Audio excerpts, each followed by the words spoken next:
I am the Tofu Golem. Please enjoy the video. You'll start by confirming the essentials so the fix isn't blocked later. Check iPad OS and free storage, because the App Store may hide on outdated systems or when space is critically low. Sign into your Apple ID now so purchases and redownloads will work. If your account shows a billing or country mismatch, resolve it.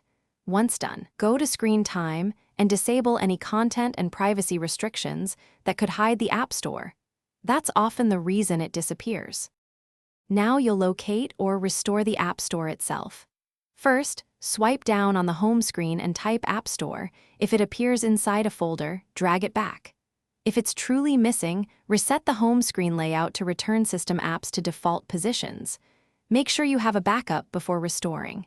If resetting doesn't work, connect to a Mac or PC and restore the iPad from a recent backup using Finder or iTunes.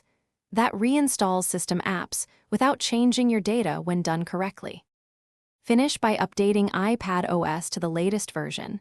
System app behavior fixes often come with updates, so make sure to install them. If the App Store still refuses to appear, sign out of your Apple ID and sign back in to force configuration refreshes. This often resolves account-related hiding.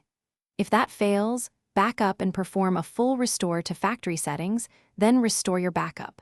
And if problems persist, contact Apple support or visit an Apple store for a hardware.